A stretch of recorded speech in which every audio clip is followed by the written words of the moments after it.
Chairman of the board, Old Blue Eyes, the Sultan of Swoon, Swoonatra, the Voice, whatever nickname you choose, Frank Sinatra remains one of the most iconic figures of the 20th century. Beyond his unmistakable style and mystique, Sinatra was a musical genius who recorded a string of hits that have become timeless classics in the American songbook. In the studio, he was a dream for engineers, often laying down flawless tracks in a single take, earning him another affectionate nickname, One Take Charlie. Mm-hmm. This weekend, the Winnipeg Jazz Orchestra is paying tribute to the legend with Sinatra, but fabulous. The concert will feature Winnipeg's own Soul Bear taking on the iconic role of Sinatra himself.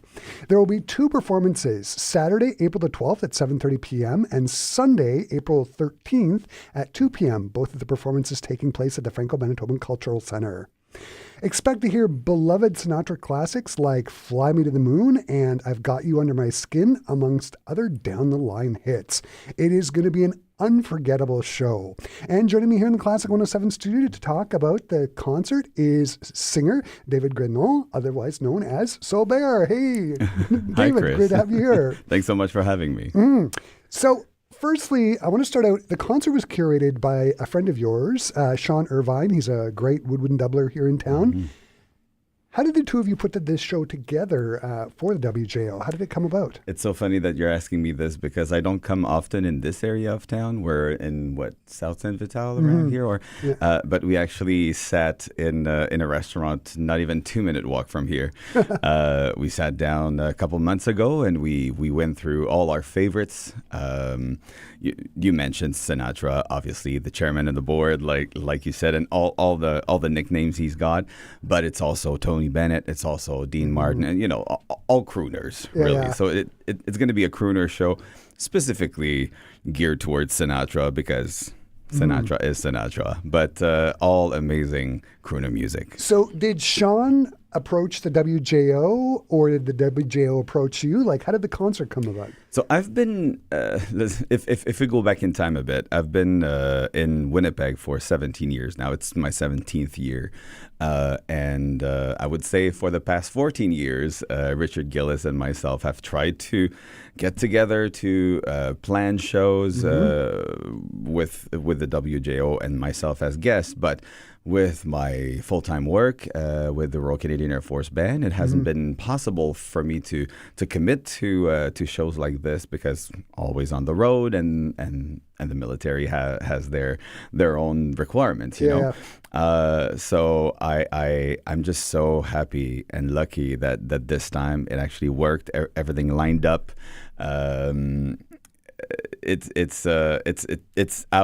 It's how it all started. Richard and I have been talking about different concepts for concerts with the WJO along the year. But for me, Sinatra and crooner music has always been at the core of what I've listened to, what made me as a musician, as a singer, because we all try to emulate voices like Sinatra. It's just perfection. It's like you said, he's a one-take wonder. He was that person that we're all trying to be, Yeah.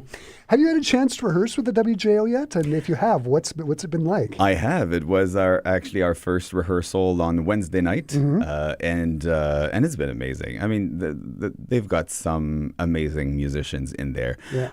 I have to say, I've been blessed with the RCF band along the years, and those people are the band that I've been working with. But to be able to go into a total different band, new faces, amazing players, it's always exciting, and the band is going to sound like a carnival. Fantastic. It's going to be great. And you've been mentioning it. You're a member of the RCAF band, so you're no stranger in front of standing full of a room full of musicians and just laying it down. When singing Sinatra classics, does it feel any different? Like, are you harnessing your inner Frankie?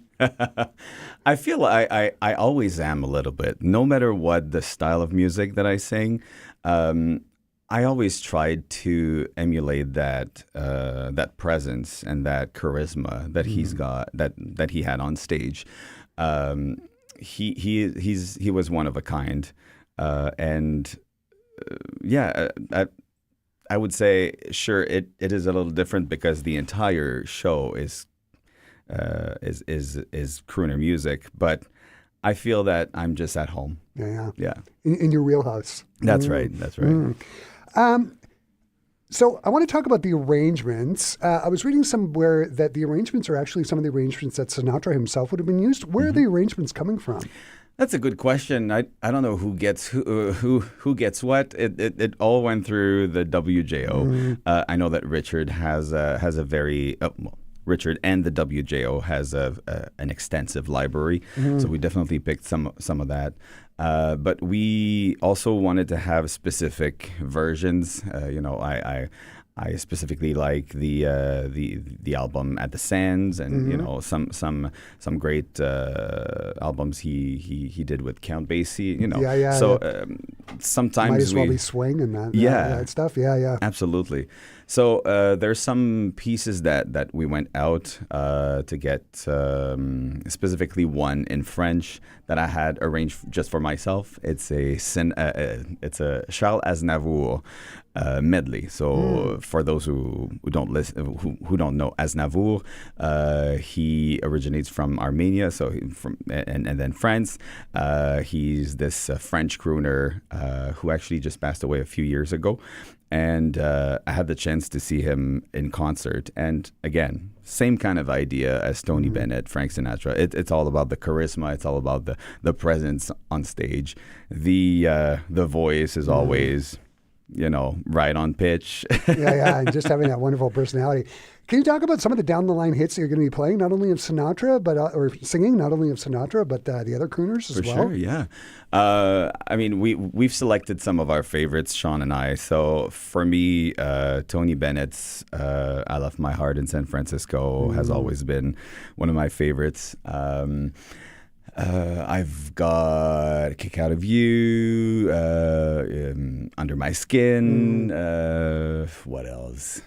There's so many amazing songs. For the French part, like I said, it's a medley of Charles Aznavour, and I also had the chance to have one of my, I can't say originals, one of my covers. So I already recorded a cover of a specific song, the greatest love of all. A lot of people know it from Whitney Houston, but it was originally recorded by George Benson.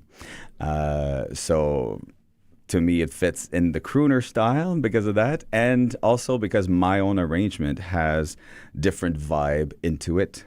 So it's not just a slow for the entire piece. We're going into double time, and it'll be fun. So.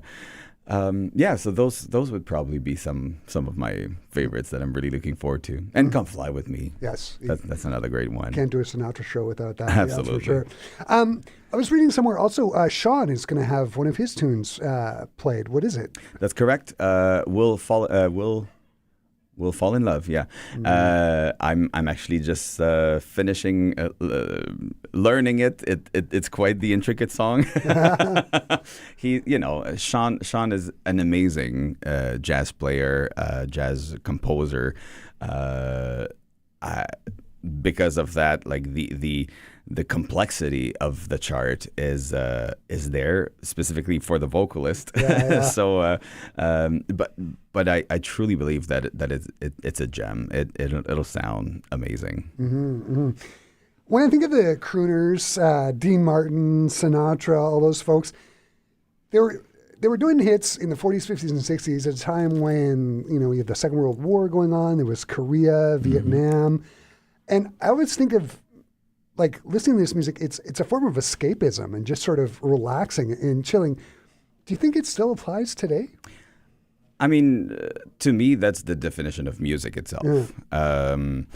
Some people will feel that more with a style in particular because that's what reaches them maybe a bit more. For me, yeah, sure. Crooner music is something that allows me to escape a bit, to be able to focus on something else, to really, because At the end of the day, we call them crooners. That way of singing was much more about the what the singer is saying, what the text, to be able to convey that and not just sing notes. Right. Yes, the notes were always perfectly on pitch. Yeah. But it's not just that; it's the delivery that is intentional and that tells a story. Mm-hmm. So yeah, it's awesome. It's going to be a really swinging great time this weekend, David. What do you hope audiences are going to take away from the shows this weekend? Well, I've always said that crooner music is not a generational thing. It transcends that. So I really hope that people see a diverse crowd, see people who are there to celebrate music, but also to recognize the work of some important LGBTQIA plus members of the music community. Mm-hmm. Sean and myself are proud members of that community, and so was Cole Porter. I mean, yep. And other musicians and composers who maybe back in the days weren't comfortable coming out, but those stories are there, and a lot of that also you can hear winks into the texts of those songs, right. If you analyze them. But yeah, I hope that people have a great time. I do think that the songs that we selected are there to make sure that people enjoyed themselves, all ages, and yeah, I hope that people look around and see a very diverse crowd of all ages, just to show that music is really, it was the popular music of the time, yep. But it's still modern. It's still popular to me. Yeah, and still very relevant. Yeah, absolutely. David, this has been so great to have you here. This show is going to be just fabulous. Thanks for taking the time to sit down and chat with me today. Thanks so much for having me, and hope to see your listeners at the concerts. Mm-hmm, yeah, for sure. For our Classic 107 listeners, Sinatra but Fabulous with Soul Bear and the Winnipeg Jazz Orchestra takes place this Saturday at 7:30 and Sunday at 2 p.m. Both concerts take place at the Franco Manitoban Cultural Centre. For more details, visit winnipegjazzorchestra.com or go to classic107.com. I've embedded a direct link to the show page in the article about the concert that is up there now. David, thanks again. Thank you so much.